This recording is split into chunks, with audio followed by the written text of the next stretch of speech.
नमस्कार, मैं रविश कुमार। क्या आपको याद है कि इसी 1 अक्टूबर को गैस सिलेंडर का दाम 50 रुपया महंगा हो गया? क्यों याद रहेगा?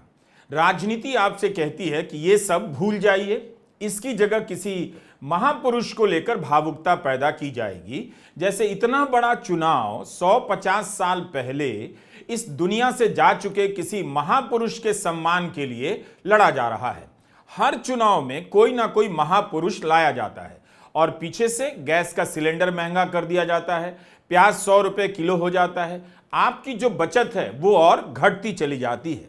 अपनी चिंता कीजिए, महापुरुष जी भी आपकी ही चिंता करते हुए दुनिया से गए हैं। आज ही डॉलर के मुकाबले रुपया ऐतिहासिक रूप से अपने सबसे नीचे के स्तर पर आ गया। आज ही मुंबई में प्याज 100 रुपए किलो हो गया। देखते देखते मिडिल क्लास से निकलकर लोग लोअर मिडिल क्लास और गरीबी में जा रहे हैं। इसकी किसी को चिंता नहीं। झारखंड में गैस का सिलेंडर कौन कितने दाम में देगा, इसकी होड़ मची है। बीजेपी कहती है 500 रुपए में सिलेंडर देंगे और 2 सिलेंडर फ्री देंगे। इंडिया गठबंधन ने कहा है 450 रुपए में सिलेंडर देंगे। इसका मतलब है कि झारखंड की आम जनता 860 रुपए का सिलेंडर खरीदते खरीदते परेशान हो चुकी है। परेशान तो पेट्रोल और डीजल के दाम से भी होगी, लेकिन उस पर अब चुनाव में बात नहीं होती। महाराष्ट्र में बीजेपी ने वादा किया है कि उज्ज्वला और लाडली बहनों को 450 रुपए में गैस का सिलेंडर देंगे। कांग्रेस ने 500 रुपए में सिलेंडर देने का वादा किया है, तो बीजेपी ने 50 रुपया सस्ता कर दिया। 50 रुपए के मार्जिन पर झारखंड और महाराष्ट्र में गैस की राजनीति हो रही है। झारखंड मुक्ति मोर्चा ने बीजेपी के वादे पर कटाक्ष किया और ट्वीट किया। इसमें उत्तर प्रदेश, असम, मध्य प्रदेश में मिलने वाले सिलेंडर के दाम दिखाए गए हैं, जहां 808 रुपए से लेकर 852 रुपए का सिलेंडर मिल रहा है। हेमंत सोरेन अपनी रैलियों में कह रहे हैं कि चुनाव से पहले इन राज्यों में भी 500 रुपए में सिलेंडर का वादा किया गया था, लेकिन यहां दाम पहले के जैसा ही है। अभी बोलता है 500 रुपया सिलेंडर देंगे। पूछिए, इनका ही सरकार है आसाम में, क्या वहां 500 रुपया सिलेंडर मिलता है? इसी का सरकार छत्तीसगढ़ में है, पूछो वहां 500 रुपए सिलेंडर मिलता है। उसी का सरकार बिहार में है, पूछो 500 रुपए सिलेंडर मिलता है। या खाली झूठ बोलता है। ये लोग पॉकेट मार है, पॉकेट ऐसा काटेगा कि पता भी नहीं चलेगा। मोदी सरकार ने जून 2020 में एलपीजी सिलेंडर से सब्सिडी खत्म कर दी। 2018-19 में 37,200 करोड़ रुपए की सब्सिडी दी जाती थी, जो 2021-22 तक आते आते मात्र 1800 करोड़ रुपए की रह गई। तो पूछना चाहिए कि जब केंद्र में सब्सिडी खत्म कर दी गई तो राज्य सरकारों के खजानों से क्यों दी जा रही है? बीजेपी शासित एक राज्य में 450 रुपए का सिलेंडर और एक राज्य में 500 रुपए का सिलेंडर, यह ऐसा क्यों है? किसी कैटेगरी को 500 रुपए में, किसी कैटेगरी को 850 रुपए में सिलेंडर दिया जा रहा है। इस तरह का भेदभाव क्यों? क्या मिडिल क्लास महंगाई से परेशान नहीं है? वो टैक्स नहीं देता? राज्यों के चुनाव में कांग्रेस के वादे के बाद अब बीजेपी 500 रुपए में तो कहीं 450 रुपए में सिलेंडर देने का वादा करने लगी है। जबकि जून 2023 की यह खबर देखिए, केंद्रीय राज्य मंत्री रामेश्वर तेली का बयान छपा है। कांग्रेस 500 रुपए में सिलेंडर देने का वादा करती है, 500 में तो कागज का सिलेंडर भी नहीं आता है। एक अन्य बयान में कहते हैं कि कांग्रेस को सत्ता चाहिए, देश से मतलब नहीं, सस्ता तेल देना मतलब देश बेचना है। इसके कुछ महीने के बाद यही बीजेपी उसी मध्य प्रदेश में 450 रुपए में सिलेंडर देने का वादा करती है। मंत्री जी ने कहा था खाली सिलेंडर ही 700 से लेकर 800 रुपए का आता है, और यही बीजेपी झारखंड से लेकर महाराष्ट्र में 500 रुपए में सिलेंडर देने का वादा परोस रही है। कोई पूछ नहीं रहा है कि 500 में कागज का सिलेंडर नहीं आता तो बीजेपी महाराष्ट्र, झारखंड, मध्य प्रदेश में इतने में सिलेंडर देने का वादा कैसे कर रही है?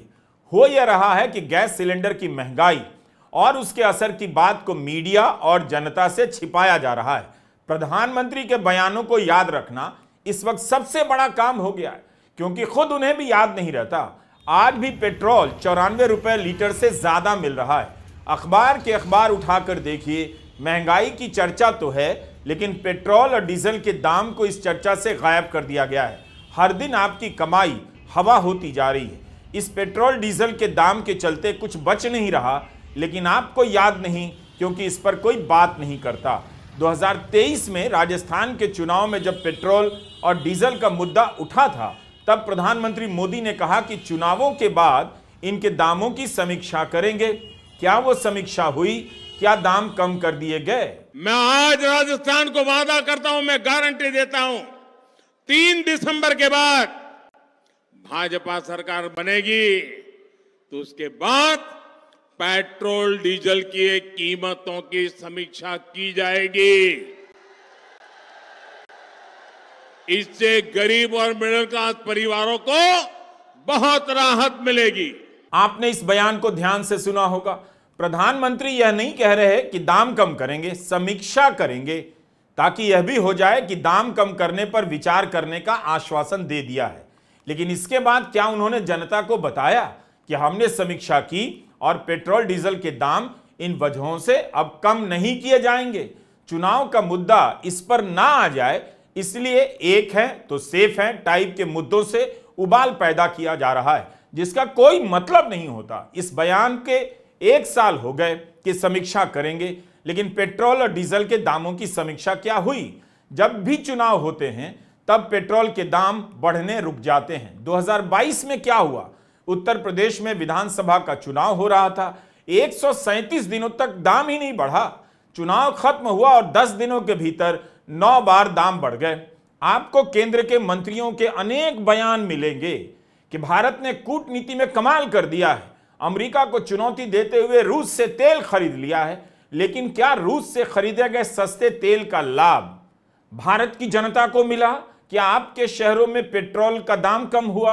अब जनवरी की इस खबर को देखिए। इंग्लैंड के अखबार द इंडिपेंडेंट में रिपोर्ट हुआ है कि यूरोप के देश भारत से तेल खरीद रहे हैं। भारत रूस से सस्ते दाम पर तेल खरीद रहा है और बेच रहा है यूरोप के देशों को। इस रिपोर्ट में बताया गया है कि जैसे जैसे भारत का रूस से आयात बढ़ता है, यूरोप के देशों का भारत से आयात बढ़ने लग जाता है। इन आंकड़ों से यह नतीजा निकाला गया कि यूरोप के देशों को भारत से आयात किया हुआ तेल मिल रहा है। मई 2023 में फ्रांस के अखबार ले मोंड ने भी रिपोर्ट किया कि भारत रूसी तेल के व्यापार का केंद्र बन गया है। इस मामले में टीएमसी सांसद साकेत गोखले ने रिपोर्ट करते हुए जानकारी दी कि 2.5 साल से भारत रूस से 25 से 50% कम दामों पर तेल खरीद रहा है, मगर फिर भी भारत में पेट्रोल और डीजल का दाम कम नहीं हुआ। साकेत गोखले लिखते हैं कि इस रणनीति के चलते भारतीय निजी कंपनियों को भारी मुनाफा हुआ। इन कंपनियों का संचालन करने वाले कॉरपोरेट मोदी के करीबी बताए जाते हैं। तृणमूल कांग्रेस के सांसद साकेत गोखले के ट्वीट के 5 दिनों के बाद हरदीप सिंह पुरी ने सीएनएन से एक इंटरव्यू में कहा, अगर भारत रूस से तेल नहीं खरीदता तो दुनिया में तेल के दाम आसमान छूने लग जाते। कमाल है, मंत्री जी को भारत में पेट्रोल सस्ता हो इसकी चिंता नहीं, दुनिया की चिंता है। रूस से खरीदकर भारत ने अपने यहां तेल सस्ता क्यों नहीं किया? कई रिपोर्ट में यह बात भी आई कि इससे प्राइवेट कंपनियों को मुनाफा हो रहा है, लेकिन भारत की जनता महंगाई के नीचे कुचली जा रही है। गोदी मीडिया याद भी नहीं दिलाता। जनता महंगाई, बेरोजगारी और कम कमाई से बहुत परेशान है, लेकिन उसे बताया जा रहा है कि असल खतरा महंगाई, बेरोजगारी और कम कमाई नहीं है। इसकी जगह नए नए खतरे पैदा किए जाते हैं। किसी चुनाव में आबादी का खतरा, किसी चुनाव में धर्मांतरण का खतरा, तो किसी चुनाव में बंटने और कटने का खतरा। अगर कांग्रेस ने वादा नहीं किया होता कि सिलेंडर से सब्सिडी हटाकर मोदी सरकार भूल गई है जनता पर कितना कुछ बीत रहा है, तो कांग्रेस के वादों के जवाब में बीजेपी मैदान में उतरकर दाम कम करने का वादा नहीं करती। दिसंबर 2023 में राजस्थान, छत्तीसगढ़, मध्य प्रदेश में विधानसभा चुनाव होने वाले थे। राजस्थान, मध्य प्रदेश में कांग्रेस ने वादा किया 500 रुपए में गैस का सिलेंडर देंगे। बीजेपी ने झट से 50 रुपए कम में 450 रुपए में देने का वादा कर दिया। लेकिन छत्तीसगढ़ में बीजेपी ने 500 रुपए में सिलेंडर देने का वादा किया। कर्नाटका के विधानसभा चुनाव में बीजेपी ने वादा किया कि 1 साल में 3 मुफ्त सिलेंडर दिए जाएंगे, हर दिन आधा लीटर दूध दिया जाएगा। बीजेपी हार गई। 2022 के विधानसभा चुनाव में यूपी में बीजेपी ने कहा बीपीएल परिवारों को त्योहारों में 2 सिलेंडर मुफ्त दिया जाएगा। कई ऐसी चीजें बोलता है 500 रुपया सिलेंडर देंगे। पूछो ना मध्य प्रदेश में कितना मिलता है, पूछो बिहार में कितना मिलता है। पूछो उड़ीसा में सरकार इनका कितना में देता है। नोटबंदी में सबका नोट निकलवा दिया ना, ये सबका घर से निकलवा दिया पैसा रुपया, और महंगाई आसमान छू रहा। रोटी, कपड़ा, मकान, किताब, कलम, कॉपी सब महंगा। एक तरफ ये महंगाई बढ़ा रहे, गरीबों की पीठ पर कोड़ा मार रहे, और गरीबों को राहत देने का काम इंडिया गठबंधन कर रहा है। चुनाव जीतना हो तो बीजेपी खुद आधा लीटर दूध देने का वादा खोज लाती है, लेकिन जब विरोधी दल ऐसे वादे करते हैं तो इसे रेवड़ी बताकर बहस चलाई जाती है। इस होड़ में राज्यों के खजाने पर क्या असर पड़ रहा है, किसे चिंता है? केंद्र ने सब्सिडी बंद कर अपनी जवाबदेही से पीछा छुड़ा लिया। अब इसका भार राज्यों के कंधे पर डाला जा रहा है। यूपी में अलग अलग जगहों पर सिलेंडर के दाम 883 रुपए भी हैं, 857 रुपए भी। दिल्ली में घरेलू सिलेंडर 803 रुपए का मिल रहा है। मीडिया में आप देखिएगा, गैस से लेकर पेट्रोल, डीजल और सब्जियों की महंगाई जैसे ही बढ़ती है, इनकी चर्चा गायब हो जाती है। तमाम रिपोर्ट भरी पड़ी है कि मिडिल क्लास सिकुड़ गया है। हमने मिडिल क्लास के अपने एपिसोड में आपको बताया है कि 2017 से 2023 के बीच मिडिल क्लास में आने वाला तबका 1/4 घट गया है। 50 लाख लोग मिडिल क्लास से बाहर चले गए। क्विंट में अनिंद्यो चक्रवर्ती ने आयकर रिटर्न के आंकड़ों का विश्लेषण करते हुए लिखा है, आप इस वीडियो को जरूर देखिएगा। 50 लाख लोग मिडिल क्लास से निकलकर नीचे चले गए, कहीं चर्चा नहीं। पिछले साल दिसंबर में 4 राज्यों में चुनाव होने वाले थे, तो राखी यानी अगस्त के महीने में 200 रुपए की सब्सिडी का ऐलान कर दिया गया। लोकसभा का चुनाव होने वाला था, तो महिला दिवस के दिन 100 रुपए की सब्सिडी और दे दी गई। पहले दाम बढ़ा दो, फिर उसमें से 10-20 घटा कर कृपा बरसाओ। 2019 से लेकर आज तक गैस के सिलेंडर के ही दाम देखिए। 14.2 किलोग्राम के एक सिलेंडर का दाम अप्रैल 2019 में 706 रुपए था, अप्रैल 2021 में 809 रुपए हुआ, अप्रैल 2022 में 949 और मार्च 2023 में 1103 रुपए हो गया। अप्रैल 2019 से लेकर मार्च 2023 के बीच गैस सिलेंडर 400 रुपए महंगा हो गया। 4 साल में दाम 56% बढ़े। अब 400 बढ़ गया तो 200 घटा दो और हेडलाइन भी लूट लो, गैस का दाम सस्ता कर दिया। कमाल का अर्थशास्त्र है। बाबूलाल मरांडी झारखंड बीजेपी के नेता हैं, प्रचार वीडियो को ट्वीट करते हैं कि गैस का सिलेंडर 500 रुपए में देंगे। तब झारखंड मुक्ति मोर्चा के ट्विटर हैंडल से जवाब दिया जाता है कि पहले 350 वाली गैस सिलेंडर का दाम बढ़ाकर 900 रुपए कर दो, फिर 500 का जुमला फेंक दो। जब भाजपा सरकार 500 रुपए में सिलेंडर दे सकती है, तो अब तक देश भर में क्यों नहीं लागू करवाए? सब्सिडी के सहारे दाम कम करने के बाद भी गैस का सिलेंडर 2019 की तुलना में आज भी महंगा है। घरेलू सिलेंडर के साथ साथ कमर्शियल सिलेंडर भी महंगा होता जा रहा है। पिछले ही हफ्ते दिल्ली में 19 किलो का सिलेंडर 1802 रुपए का हो गया, क्योंकि 62 रुपए बढ़ा दिया गया। सितंबर में 39 रुपया और अगस्त में 8.5 रुपया महंगा कर दिया गया। चेन्नई में फिलहाल इसका दाम 1964 रुपए है। इसके कारण भी खाने पीने की चीजें महंगी भी हुई होंगी। सड़कों पर बिकने वाली चीजें कितनी महंगी हो चुकी हैं आप पता कर सकते हैं। और आप बस इसी बात को लेकर सर्च कीजिए कि जहां जहां बीजेपी ने वादा किया है कि गैस सिलेंडर इतने इतने में दे देंगे, वहां क्या सबको मिल रहा है? गैस का सिलेंडर महंगा होने से खाने पीने की चीजें कितनी महंगी हो गई। राजस्थान में अशोक गहलोत की सरकार के समय चुनाव से 6 महीना पहले हर किसी को 500 रुपए का सिलेंडर दिया जाने लगा। हर नागरिक को, सिर्फ गरीब परिवारों को ही नहीं, ये योजना सभी के लिए थी।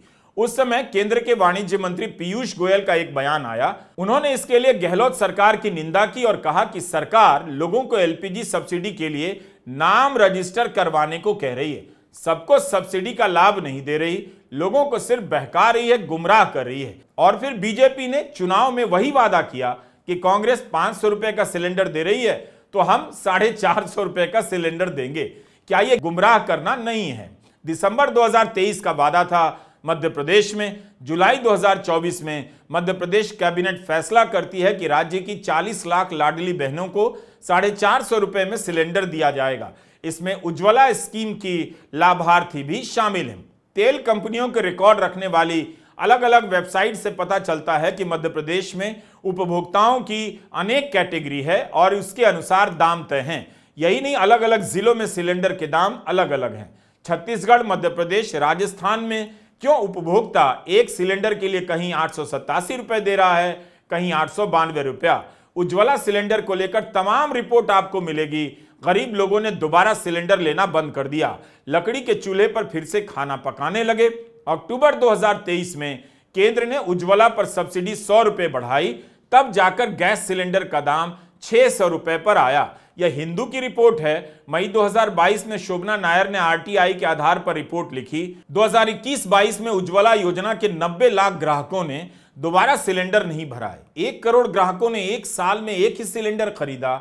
यह जानकारी आरटीआई कार्यकर्ता चंद्रशेखर गौर ने निकाली थी। जबकि इसी रिपोर्ट में छपा है कि सरकार ने लोकसभा में कहा है कि उज्ज्वला योजना के तहत एक ग्राहक साल में 3 बार से ज्यादा रिफिल कराता है। अप्रैल 2020 से दिसंबर 2020 का आंकड़ा है ये। श्रीलंका में भी गैस सिलेंडर की महंगाई बड़ा मुद्दा था। जब राष्ट्रपति राजपक्षा के खिलाफ जनता ने विद्रोह किया, तब खाली सिलेंडर हाथ में लेकर लाइनों में जनता लग गई। यही गैस सिलेंडर श्रीलंका के इतिहास के इस सबसे विकराल आर्थिक संकट का प्रतीक बन गया।